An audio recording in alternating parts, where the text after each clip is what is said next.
These uptown folks have come downtown today.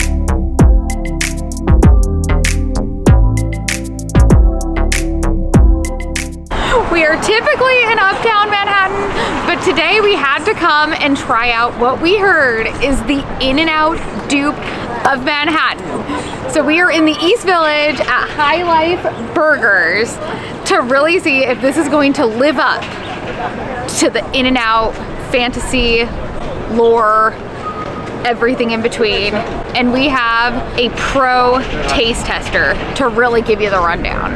As you may or may not know, I grew up in Southern California, so I've grown up with In-N-Out my whole life. We used to live within like a mile or two of multiple different locations, so very regular. I've had everything you can have, and I'm excited to try it and see if it lives up. Basically, two things that I want to see. One, is it good? And two, is it like the people on the East Coast say, where it's a dupe or very close to it? Because we're always skeptical when you try to see, oh, it tastes exactly like it. Never does, but let's see how close it can get. So I got my New York hat on because it's where I live. However, I of course grew up in San Diego, so I got to represent California in the video. I'll let you know how it is. New York imposter here. Yeah. My usual order at In-N-Out, I'm a little more simple. I like just a cheeseburger, sometimes a double-double, but I like to add the chilies to it. Today we're gonna go with the classic regular, exactly as they have it, but we're gonna get fries. They have like a loaded fries, which is close to an animal style. We'll try that and see if it lives up.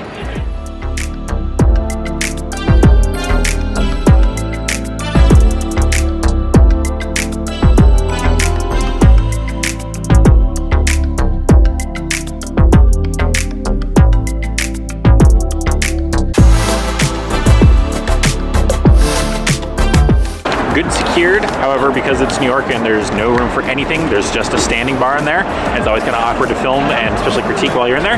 So we're gonna walk a block this way to Tompkins Square Park and test it out. So first impression on the East Village, we are by far not hip enough to be here. No, not at all. Yeah. This is like way too cool. We live in not the cool area. Yeah, we definitely live in the more, older. How should we say it? It's definitely an older median age area. That's okay, because then you can travel to the hip area and then go home. But we're gonna be hip because we're trying this burger. And I'm gonna no longer be my New Yorker. Okay. Now I have to have my California hat on. You had to order in disguise, everybody. Oh, first impressions. Smell. It smells like a McDonald's fry. Okay. You can smell the peppers on the animal style fry. So the animal style fry has pickled cheese and then jalapenos and then onions. So that's definitely a little different than In-N-Out. First of all, the burger is in like a checkered wrapping. So the look is a little different, but the burger itself is pretty similar looking. Burger, cheese, pickles, secret sauce, tomatoes, and lettuce. Also, it looks like they did a toasted bun, which I was curious about if that was gonna be a part of it, because that's a staple. Oh, and it's got the onion underneath. The true test. You can smell the secret sauce, everybody. And it has the onion, like the full-on like raw onion kind of ring. You know, it's shockingly similar. It's way closer than I ever would have expected. I'm actually floored at how close. So you get a strong smell of onion and a strong smell of lettuce, which I actually feel like is a big signature of an In-N-Out burger. I am not from California. I am actually from Washington State. So we felt for this test that we needed to do like a true Californian in Andrew. Is it 100%? No. If anything, it feels almost fresher, which I guess it's just a smaller place, so it's not as manufactured, but it's a quite good burger. Like, I'm very impressed. All right, my verdict, it's probably the closest to In-N-Out that I've actually ever had. Everything's right there. It just misses a little bit of that tinge. Like, you know when you go to McDonald's and it has just that flavor tinge that always makes it? It's missing just that. But other than that, Honestly, it's like 4 out of 5 in closeness, and I think it's a good burger. I think it's a 4.5 out of 5 burger. This is my perfect kind of burger. It's not too big, not too crazy. It's just got everything you need. So I'm impressed. On to the fries, which are kind of like the animal style fries, the loaded. So first off, In-N-Out fries, controversial. I am actually a fan. I usually don't get animal style. I just get normal. Katie, are you a fry fan for them? I do like the In-N-Out fries. I feel like they were an acquired taste at first. They're definitely not a McDonald's fry, but they're a fry that grows on you. Especially like when you get those little crispy bits at the bottom. Yeah. All right, so it's got the cheese, pickled cheese sauce, and it's got the special sauce. Okay, this does not taste like an animal style fry. What are the differences? Animal style comes a lot a little greasier. This comes across a lot more Thousand Islandier with all the pickles just kind of, you can see the pickles just on top. This is good. I'm not a loaded fry because I don't like all the stuff on my fries because it ruins consistency. The burger's way better than this. I feel like this is something like my sister would get. She's always been kind of a loaded fries type person, carne asada fries. This is all right. This is like 3 out of 5.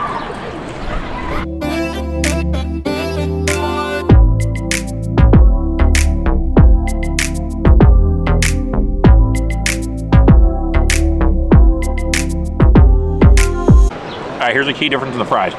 You can see actually this white sauce, the cheese sauce. Whereas In-N-Out, you've got the melted, just normal American cheese that you put on the burger. They put it under this broiler, and then they put the sauce on top. It's a key difference. And that's probably better because I'm not a huge cheese sauce, like maybe nachos at a baseball game. Other than that, not really my thing. So maybe these get downgraded to a 2 out of 5. It does have a kick of the peppers, the jalapeno, but it's different than those In-N-Out ones because In-N-Out chilies, those are the best things ever. I've looked at every grocery store to be able to find those. I found them once and I haven't been able to find them since. Those are better than this, but it's an homage, I guess. Final thoughts.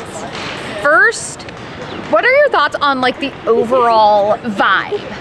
You can't recreate the vibe of the originals. As good as it was, it's a small hole in the wall, grab your burger type place, which is cool, but there's a lot different experience than going to the operation that they are, where it's like there's 20 workers all working. It's just like a machine factory. You're waiting a long time because there's tons of people. The smells just overhit you. You're fighting for a spot to sit down, or you're in a long line of cars to go. So you can't recreate that. So that you don't get. And I'll be transparent, it was a bit dirtier. It came across a little bit dingier. I wouldn't say it was like completely filthy, but it didn't come across as like really inviting and clean. It was pretty cold. There was no seating inside. It made me not really want to eat there. I would much rather eat at like a Shake Shack or a Bear Burger or something like that because it does come across a little cleaner. It's more expensive. It's a few bucks more than In-N-Out. It's still not crazy. It's like $8 for a burger. I would say it's still better than a lot of places these days. It's cheaper than a lot of places in New York, which I think is, it was a good value. I would give it that. The taste, I will say, the fries, if you just got plain fries, it's just a French fry, it's good, solid. I didn't like loaded fries, but I'm biased because I'm not a huge loaded fries person. 2 out of 5. The burger itself, I gave it 4.5. I thought it was a delicious burger. And in my comparison to In-N-Out, is it exactly the same? No. But if you're on the East Coast and you want to get the vibe, say you grew up with it and you just love those burgers and you want something to get your fix, or you want to see a similar type of taste, honestly, pretty darn close. It was basic fast food style. The sauce was pretty close. The ingredients were similar. They made it fresh to order. Yep. Slight differences. They didn't quite griddle the onions just that little bit that you expect. Just little taste differences, but overall, bravo. I thought it was a delicious burger. Another big difference that I want to mention is, again, they had no seating, so we did have to come over to a park, which in the summer would be lovely. Right now it's the spring and it's about 48 degrees. This is the best day we've had weather-wise, and it's 48 and cloudy. Come with that caveat that, getting it to go or eating it in the summer might be more ideal. It might feel more California if you're eating it inside at your apartment or if you're eating it on a sunny day. But regardless, it was still really fun. They were still super nice, and I would send people there. Oh, totally. If I was in the area, I would totally get that burger anytime. Thumbs up. Thumbs up. And if you want to see us try any other New York foods, if you guys have heard of any other LA or other city dupes, or if there's just New York foods that you think are really fun and you've seen online and you want us to try, let us know and we will be sure to try them. So don't forget to like and subscribe, comment down below if there's any other New York foods, and until next time. Cheers. Cheers.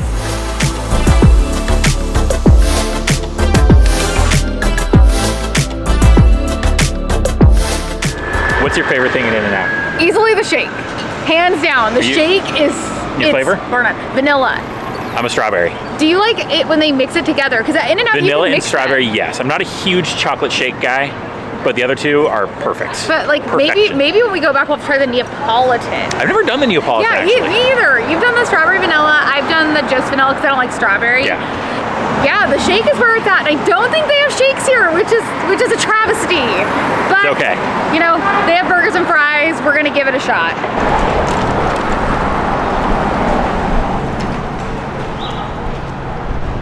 We get to see some beautiful wildlife taking a bath during our meal. But Look, this pigeon just stole a fry. He's enjoying it. He's put away the Yankees hat, everybody. Doesn't want to be seen as a Yankees fan. right now, number one team right now. But they have the ugliest colors. Come in the comments if you agree that the Padres have the worst colored uniforms. That icky, like, poop colored brown. We got a shot.